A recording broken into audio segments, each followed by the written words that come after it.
Hello there, sweet friends. Welcome back to another episode of Rambling Through Everyday Life with Fran and Angela. My name is Fran, and I am one of the co-hosts for this podcast. Angela and I are so thankful to have you guys with us week after week. You are some of the best encouragers we know out there. And remember, the whole reason why we started this podcast is we were naturally having these conversations through an app called Voxer, and we wanted to bring you into that conversation with us. Not that we're saying anything super extraordinary or super fantastic, but we do believe that there's some good conversation that maybe you want to be a part of too. We're thankful to have you listen in.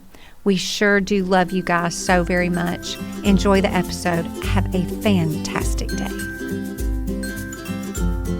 I'm not going to tell you who our guest is. Angela will introduce her, but the topic is this, and I think this is something that a lot of people can resonate with this time of year. We are going to be talking about transitioning into new next seasons as a parent, whether you're talking about your child is transitioning to middle school or high school, but specifically in this episode, we talk about the college years. So, I don't know, sit back. Maybe this is for you.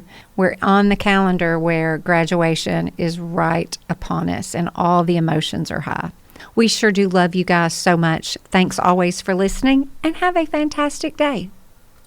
Oh, welcome back, everybody. Here we are, Angela. How are you? It's a gorgeous day outside. We're recording this on Saturday of the weekend, and God, thank you, Jesus, for great days. It's beautiful. It looks like springtime. It does. Everything is green. The weather's great. We're going to get outside in some form or fashion. Soak up the sunshine. Soak up the sunshine. But it's also just an interesting time on the calendar, and so I don't know. We've got some things to talk about today. We sure do. Senior Mama. Oh my goodness. It's finally May. Yeah, it is. And it's, it feels like Kaylee's senior year we've been given the gift of extra time because everything's slowed down. And I knew in those moments that I needed to soak that up. But now it is ramping up and moving quickly. And all of a sudden, I'm in graduation month for my daughter. How do you feel? I don't know how to feel. Yeah. It hits so fast. I don't think I've really processed. I don't think it's hit me yet.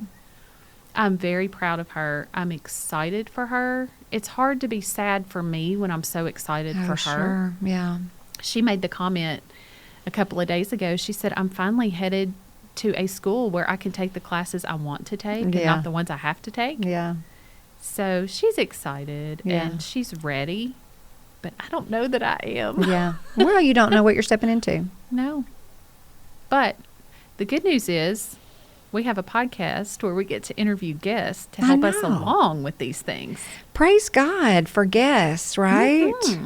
Would you like to hear about our guest? Tell us who is with us today, Angela. We have the best guest. This is already going to be my favorite episode ever with my favorite guest ever because we have someone on the podcast today to speak into this very issue about transitions and graduations and new seasons and how to walk this out. Our guest is one of my very favorite people.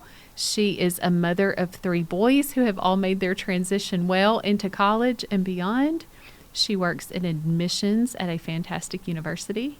Our guest, ladies and gentlemen, is Fran Thomas. Yay! Woo! Everybody's like, oh, man. Welcome to the podcast, Fran. I'm so glad to be here. Thank you for having me, Angela. And Fran is not here to host. She is here to be interviewed. This is fun. I love talking about this stuff. This is fun, and this is part of how the podcast came to be through the rambling that you and I do every day.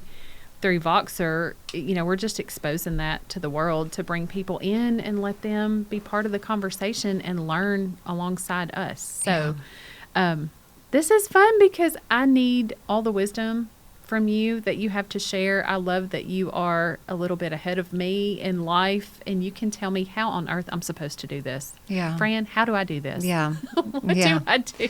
Well, that's a big question to start with. Let's go a little bit narrow. Let's back that up. Let's bring this back in a little bit. where would you like to start? Well, okay, so it is May. It is graduation month. That is everything from mamas looking at a kindergarten graduation. Remember that? Once upon a time. God, that seems like forever ago. We had bridge ceremonies from fifth grade to middle school. We have high school graduations, college graduations. There are a lot of people listening who either are, they have a child who's graduating. Of course, they know people. You know, you may have a friend who has a child graduating, and you just need to know how to love her better and how to walk this out. So talk to us about just transitions generally from a parent's perspective or from a child, wherever you want to start. But we just need to, I think, dig into how we transition, because it's hard to let go. Yeah. Oh, of course. Well, I want to speak just briefly about the transitions, regardless of the age of your child. Everybody's moving into a new season. Even if you want to say, well, it's just 3rd to 4th grade and there's not some massive ceremony that takes place, it doesn't seem like that big of a deal.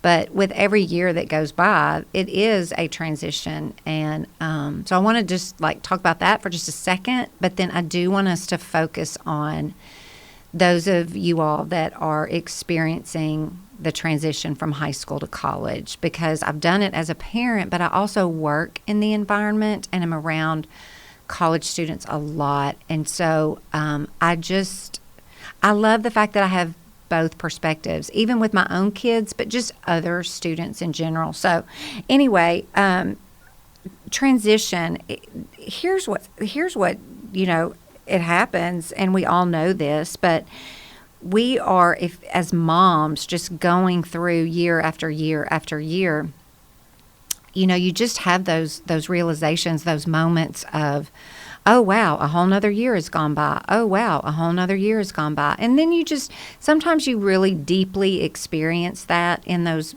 milestones, like you mentioned, or other times it just feels like you're just going from one grade to the next. But I think if I could say anything about year to year, season to season, it really would be, I think, one of the most beautiful, favorite, fun words that I have is that you savor it. Do not rush through and wish that season away.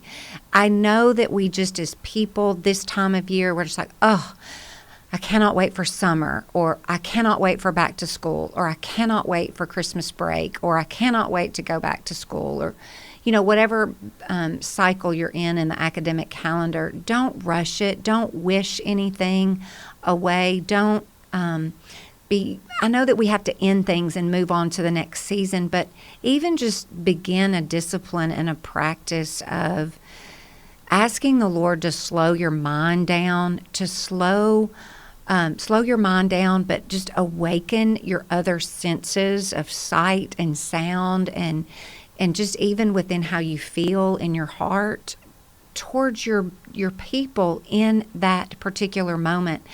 Because what happens is you get to the end of high school and you look back and you just go, gosh, I would give anything, absolutely anything, to go back in time for just a moment.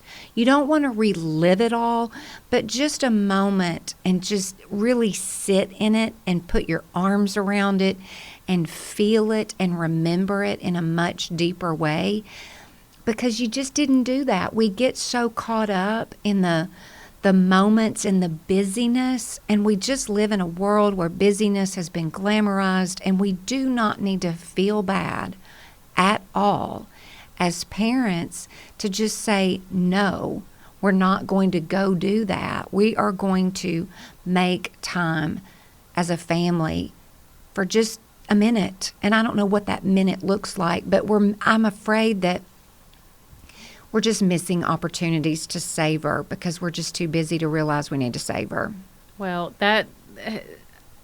interestingly enough, I just, before you answered that question, had jotted down in my notes to ask you about how to survive when I feel like I'm in survival mode. I feel like I'm just existing. What advice do you have? And you just answered that question so well, because just living in the moment sometimes can feel indulgent. Yeah. Oh, sure. And good grief. These are your children. Mm-hmm. These are the people that the Lord has given you. And regardless if they're 5 years old, 15 years old, 17 years old, 18 years old, whatever you need to do in the season that you're in to indulge yourself as a parent with your child, do it. And don't ever feel bad about letting the rest of the world stop for just a minute and be so present. Savor, live in the moments with your children, because we all know when a day's gone, it's gone. You do not get it back.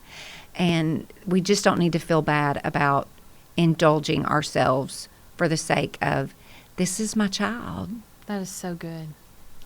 Well, what about as far as what you've seen that your kids needed from you at this point, like as graduation approaches and graduation month? Like, Yeah. what do you think our students need from us as parents? How can we love them the best we can? Because I'm very aware as I sit here that I have been so focused on, uniforms and school lunches and getting people out the door and surviving in the day-to-day. I've not been intentional with creating space to make these memories and absorb the moment. So what do they need? Well, and I tell you what's just so hard. You can't learn this ahead of time. So there is no real way to prepare yourself for what is about to come and how they need you.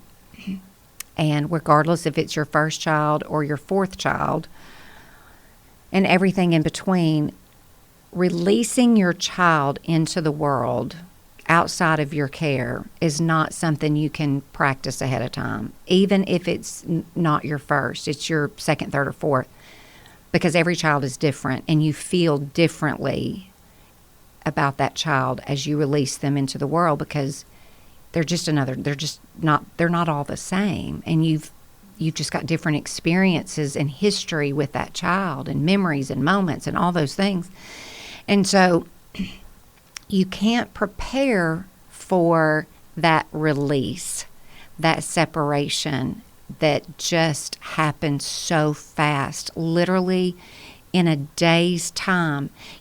I'll back up and say this. You've been preparing for it, because honestly, when you look back over Kaylee's all of her life, you've been releasing her into the next season over and over and over again. But the thing is, you've always had her in your care and under your roof, and you know what she's doing for the most part. And then all of a sudden, in one day's time, if their next season means taking them to college, even if they live at home or they're going far away, it doesn't matter. Just in a day's time, everything changes. And you can't prepare yourself. You can't learn. There is no manual on, okay, well, they move into this next season of learning how to be an adult, and you're not a part of it. And we're not supposed to be a part of it. I truly believe that our parenting days have ended, and we are more of a guide and an advisor. We are their counsel in a lot of ways, but all the parenting ends, and then it's just they're gone. And you can't learn how to do that ahead of time. You just have to live in the moment and figure out how that feels to you. And so for me, with our first child, I didn't know how I was going to feel. Was I going to be sad, in March and April, and not so much in June and July, and then fall apart in August? I didn't know what that was going to look like. And so for me in that season with Clay, when he graduated high school that summer, Clay was a great kid, but you just all of a sudden, for me, I just felt this need for that do-over. I mean, we've talked about that. Like, I just thought, wait a minute, hang on a second. Is he prepared? Is he ready to do this, to learn and navigate this world pretty much on his own? He's not living at home anymore. I don't know what he's doing. I don't know when he's sad, happy. I can't see his face to hear and look and see, how he's doing. And so it's just this bizarre, very bizarre emotional experience. And so for me, I was sad.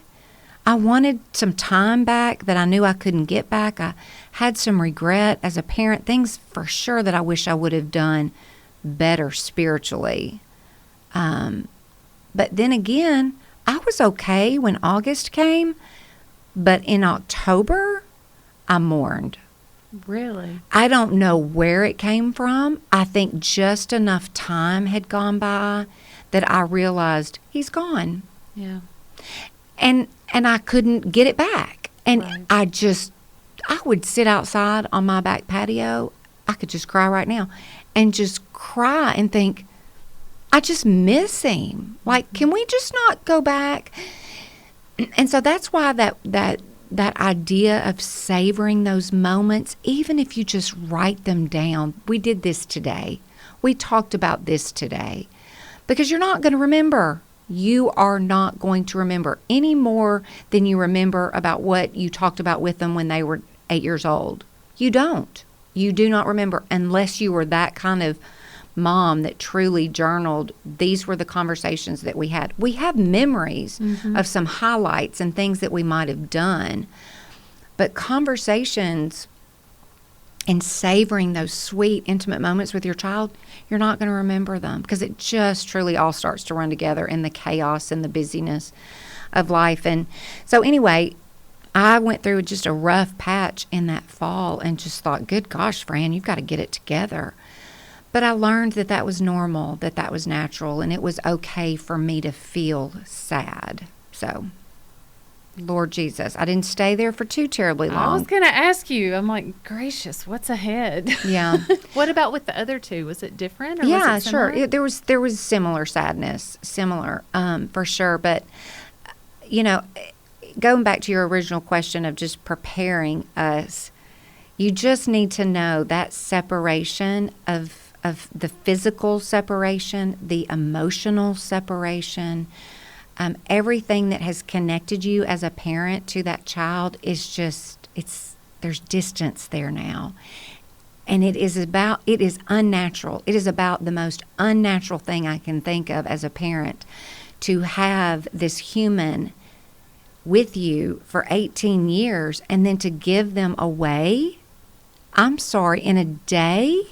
Like, that is not natural. You have to grieve that. You do. And everybody's grief is just going to look a little bit different, but I don't want anybody to think that that's not healthy. Right. That it is okay to be sad. And I tell students all the time, the seniors in high school, I'm like, listen, if mom, you just see her sitting in a corner crying and she's staring at you, it's okay. Just let her have her moment. I asked Kaylee last week if I could have a sleepover at the dorm. Yeah. And she said no. Maybe, well, she actually didn't say no. It was like a toddler being redirected. She didn't tell me no. She said yes, maybe once or twice a semester. And Carl said, your mama's going to show up every Friday night now. I got my sleeping bag. You shouldn't have said yes. Got my sleeping bag.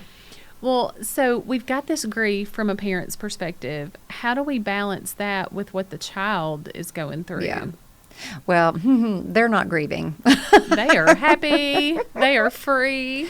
They're are not grown. grieving. What their problem is What is their problem? Their struggle is going to be this. This is an analogy I use all the time. If you can envision a snow globe and you picture your child little body in the middle of that snow globe, and they do feel alone. They don't know who their people are going to be just yet. They know what these next steps are, but like realistically, they're going to feel a little bit alone and unsure about what's going on. Because they've never done this either. They've never stepped into this new season. And so their sweet little bodies are in that snow globe, and then what happens is that snow globe has been picked up, and it is just going to shake for the whole fall semester.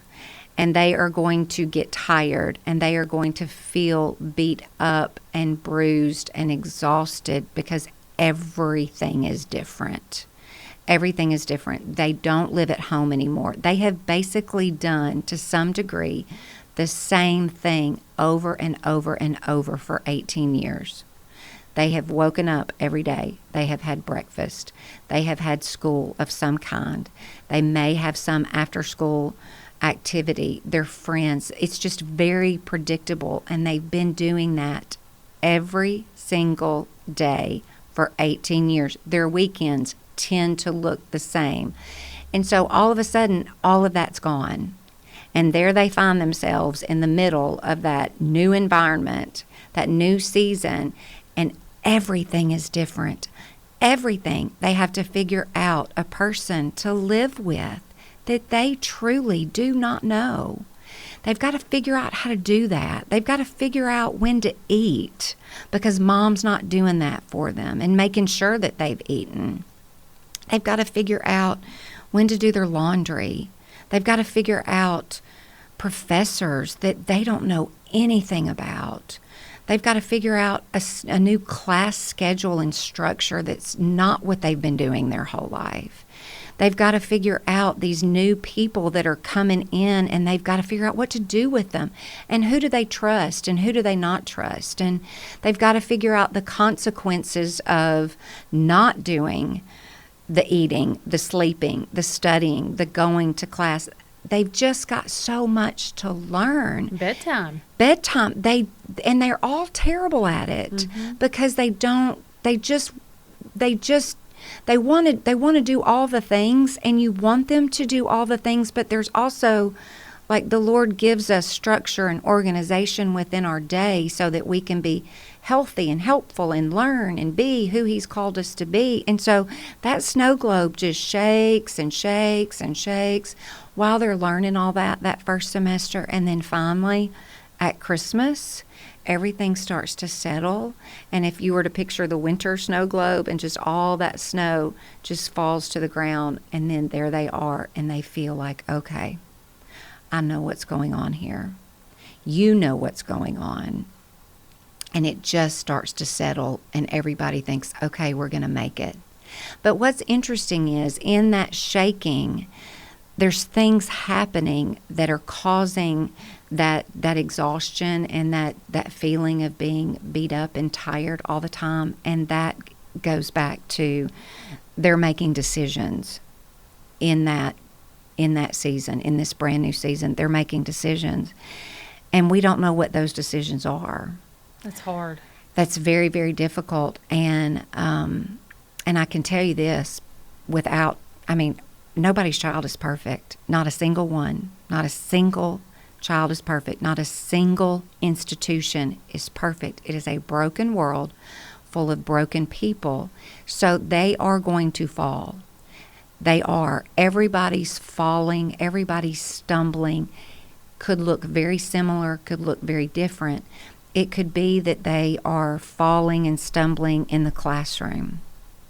It could be that they're falling and stumbling in relationships, in relationship choices, and there's consequence to both of those things. It could be that they're falling in any kind of decision, whether it's time, whether it's food, whether it's alcohol. It doesn't matter what you're talking about. They are going to fall. They're going to stumble. And at some point in time, if we're being very intentional about our conversations and our relationship with them, somehow in that separation, the Lord is going to show you how to draw back near to them in a very new, unique way. And you are going to ask the Lord over and over and over, help me see what I cannot see. Help me to discern when there are things going on in this distance that I need to know and I need to be aware of. Lord, help surface anything that is not of benefit, anything, and we cannot be afraid to ask that. Help me to see and to know anything that is not of benefit to them so that I can guide them, counsel them, redirect them, because the greatest thing as parents and especially as believers is that when they fall, you and I have talked about this 1,000 times, when they fall, our response to that falling is everything. Mm-hmm.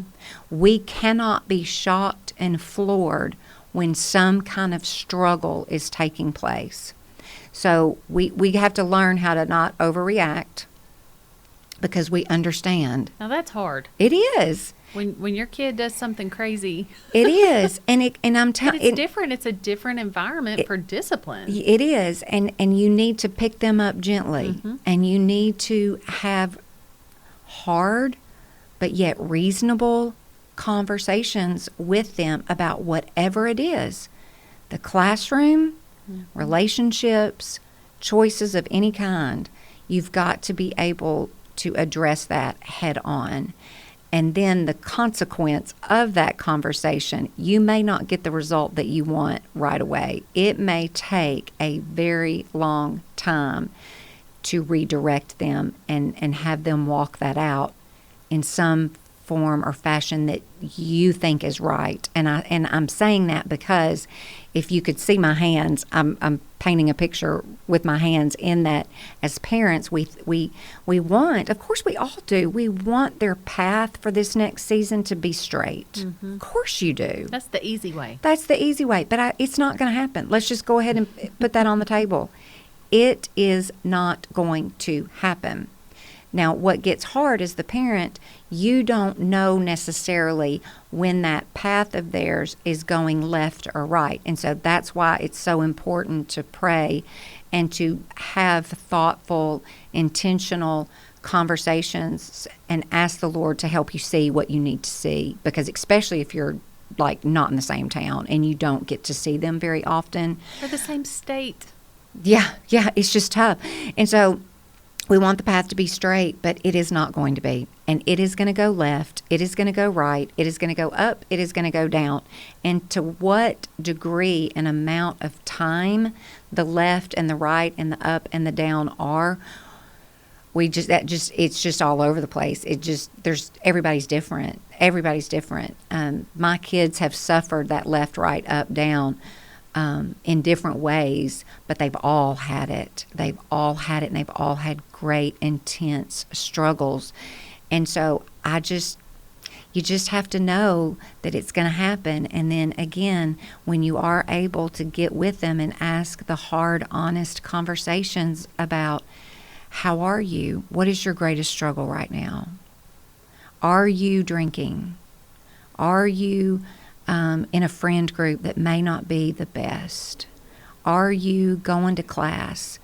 What are you learning from professors that you don't love because they're always going to be there? And so we can't just check out and not be challenged and not grow in the ways that the Lord wants us to grow. We're not asking them to be perfect. We're just asking them to acknowledge that there's difficulty and there's growth here. But it is in that difficulty and in that growth that we as parents, and then praying that those around them are helping them speak and see and talk about the hard parts that they're experiencing.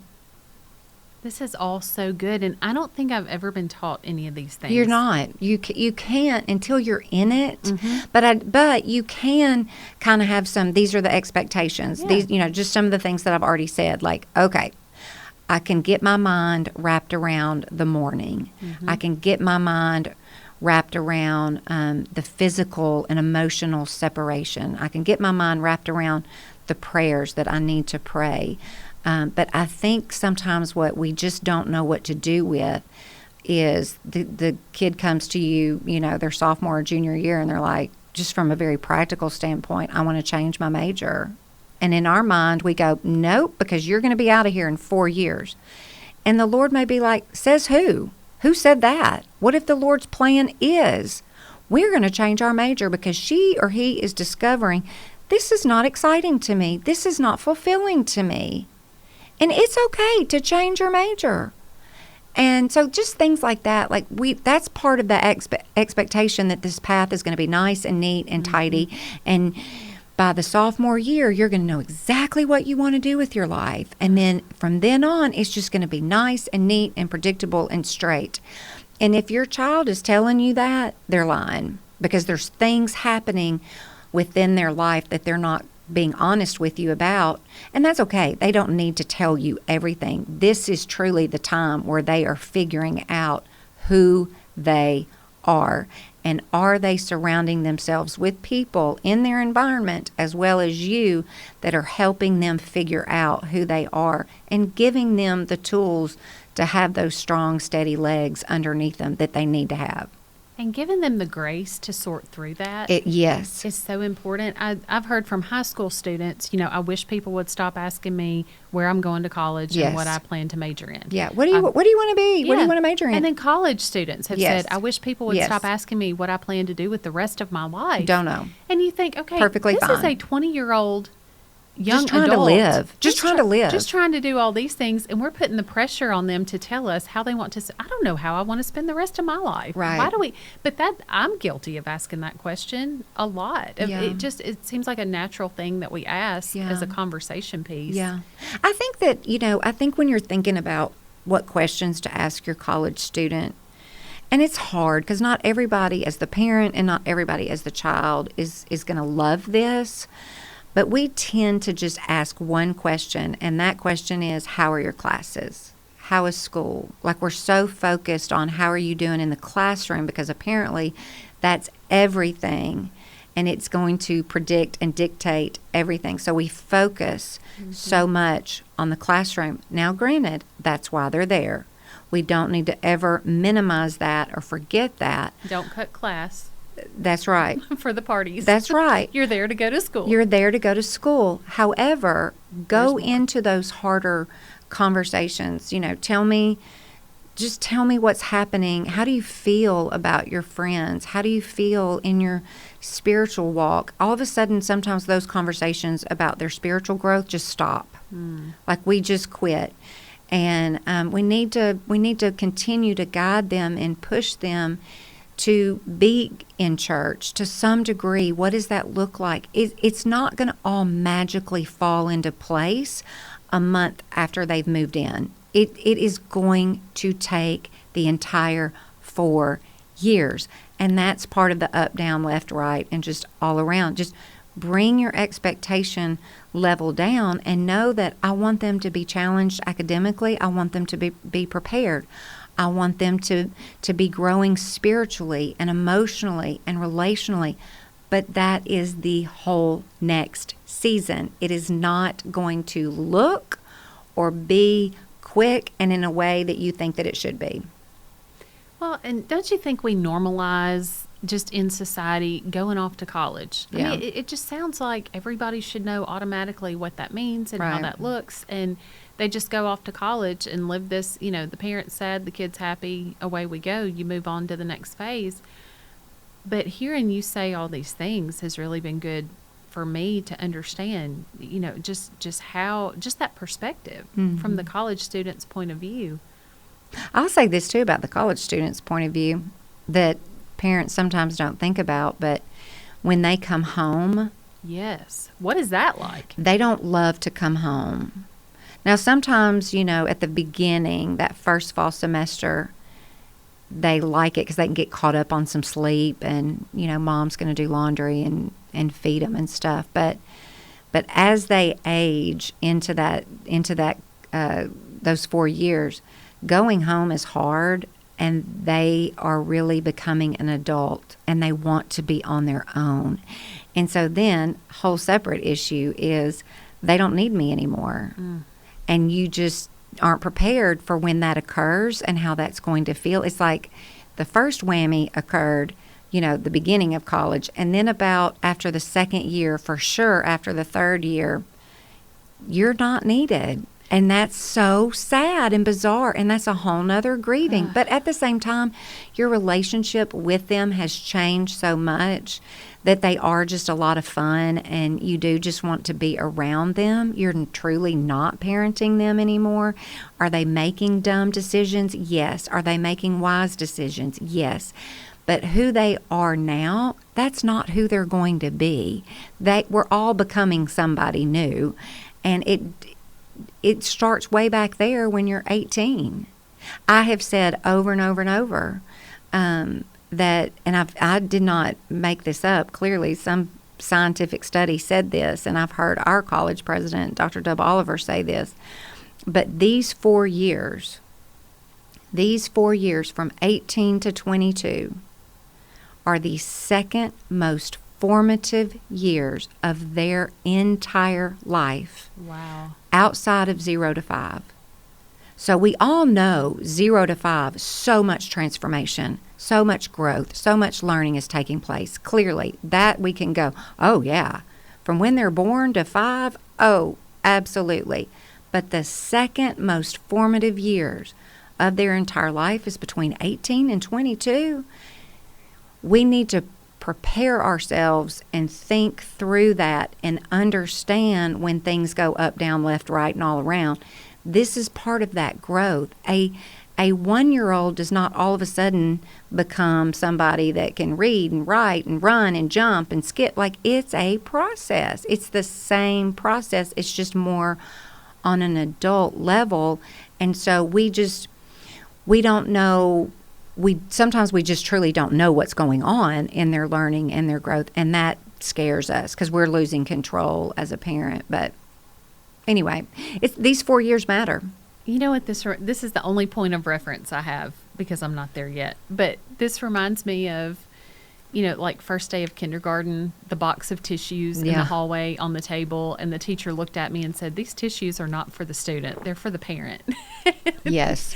And you look at your child and, and I can remember at daycare too, it's like you don't want them to be sad and cling to you, but you don't want them to just run off either. Right. You almost, it's the weirdest. It's weird. Feeling because you're happy that they are great and excited to be there. But at the same time, you're like, hang on a minute. Yeah. I'm your mother. Hang on. I'm always your mother. Look, I can a little bit sad that you're leaving me right now. Yeah. It's just bizarre. But I do think, that as you experience all this as a parent, that you just continue to reach out to other moms that are in the same season as you, or, those of us that have already been through it, and just say, this is how I'm feeling. Is this okay? I'm struggling. Or it's perfectly fine to experience seasons of joy. I mean, it's just this weird thing where there's just all the emotions going on. I would be frustrated. I would even be angry. And so you just need your people to help you navigate your emotions. Well, as a mother in this situation, what are some things that I need to know to pray for myself? Or what could a friend, if somebody's listening and they've got a friend who's about to enter this season, mm-hmm. what are some prayers for the mama's heart going through this? Yeah. I don't know if I'm happy or sad about it. Right. Well, I'm all of it. Well, but what do I need to, what prayers help that heart in this phase? I think for sure, regardless of your child's age, I think for sure one of the most fantastic prayers is that your child have a soft heart, because that tells us that they're teachable, that they want to learn anything. I'm not just talking about the classroom, just they're willing to be taught. So you want them to have a soft heart, but a strong, steady spine, that they can carry the weight of all of this change and not fall apart. But it's okay if they do fall apart, because we can respond to that mm-hmm. falling apart. And we don't need to act like that may not be a consequence of all of this change. It could be a mental falling apart. It could be an honest, their bodies are just exhausted. And you hear of students that get sick because mm-hmm. they just aren't taking care of themselves well. So you want them to have a soft, teachable heart. You want them to have a strong, steady spine and strong, steady legs. But that does not just happen overnight, because I've prayed for that. But it's something that I pray for a lot. And of course I'm praying for their mind. Of course I am praying for their mind. Of course I'm praying for them just to be healthy and to, want to get up and go to class. And I want them to have great friends. But I'm also not afraid to pray if there is, like I said earlier, anything that is not a benefit to them. Let's bring it to the light, mm-hmm. because it's just going to happen. It's just part of the world. You cannot go anywhere at any age and step into an environment and there not be broken people there, trying to bring their brokenness into your world. It's just what happens. We just don't know what that brokenness is. We don't know how it's going to influence our child. And so that makes us a little uneasy and a little unsettled, because as mamas, we want to protect them, and we're just afraid of what the world might do to them. We know the world is nasty. We know that Satan has an agenda after our child and is very calculated. It is very personal, and that terrifies us. But if we go back to healthy community and conversation with other moms, and we are rooted and grounded in the Word of God, that at the end of the day, no matter what's happening in their life, and I'm just oblivious because I don't know, they're not telling me, we're not having the time that we used to have, and I'm getting little snippets here and there and trying to piece something together. I just am going to trust the Lord. Listen, the Lord is bigger than our parenting. It is not up to us 100% to raise this human being to be what we think in our mind they should be. I mean, ultimately, yes, that's the Lord's will, that we're growing and learning of Him and loving Him and serving Him and being obedient to Him. That's all of our desires. Of course it is. But there's all these messy steps along the way, and the times that we land in the ditch, and the times that we get beat up and bruised, and then there's times where we run gloriously and it's beautiful and it's easy and we got the wind in our hair and it's sunny and 72 and it's fantastic. But it's just, we want to release them well. We want to, we just will never not pray for them, and we will learn. You do learn how to navigate it better with each child. It's different, but you do learn how to walk your own new race that you found yourself in. How do you take care of yourself? What did you do? Do you get a dog? What do you do? Yeah, well, yeah, you could do that. You got a puppy. We did that, but that was not because of a kid going off to college. I don't need any more animals, and I don't need to eat more Freddies. No, we need Fran, how do I survive this? Yeah, without it just being like the ridiculous, cheesy, super spiritual answer, you're gonna find yourself really leaning into the Lord and who He says He is and the promises that He gives us, and that's exactly what you need to do. But I think maybe more than anything, the good things to do. We already know that. Mm-hmm. We know to take care of ourselves. We know to seek counseling if we need to. We know to have conversation with people. I think more than anything, the red flags is what you should be looking for when you find yourself maybe going in directions that you've normally never gone before. Mm-hmm. That if you find yourself like, golly, I just really, need a glass or two or three or four of wine, then that's a red flag. That means you're not moving in the healthy way that you need to be moving in that season. So I think even if it's just food, even if it's gossip, even if you start to watch things on TV, even if you just find yourself going down paths that are not your typical path, that's a red flag. Or numbing out. Absolutely. Yeah. Well, let's end this on a high note. Okay, yes. I have a question that you're going to like. So one of the things that I've always been told is, once they're an adult, you can be their friend. We're supposed to not be their friend when we're raising these kids, and they still need our guidance, and discipline even looks different. But it is fun to think, okay, I can finally say Kaylee's my best friend without feeling like I'm inappropriate in doing that. So what is exciting to you about this season, to have 3 boys that they've all gone away to college, and you're all very close? What's exciting about this phase of parenting? What do I have to look forward to that I'm just going to love? Well, and listen, boys are different. That's a whole nother episode for another day. But I think regardless if you have a boy or a girl, and I'll say this, my oldest will be 25 this summer, and then the next one is 23, and the next one is 20. What happens is, it's just beautiful, is that you really do enjoy being around one another, and you don't have to think about, is anybody just kind of emotionally unstable and hormones are flying all over the place, and there's no eye rolling or attitudes you lose. They do grow up out of that. They really do, and they do want to know what you think about things, and you can have good, healthy, honest conversations about anything. It could be anything. It could be, I mean, Clay and I, my oldest, we had some of the best conversations about just things that were going on during the election season. That could have been just intense, but we just talked about it like you and I would talk about it. And so that's just fun to see them really have their own thoughts and their own experiences. They're not necessarily believing and agreeing with everything that you say and think and believe, and that's okay. That's kind of fun, and you want to see that. You do not want to spit out somebody identical to you.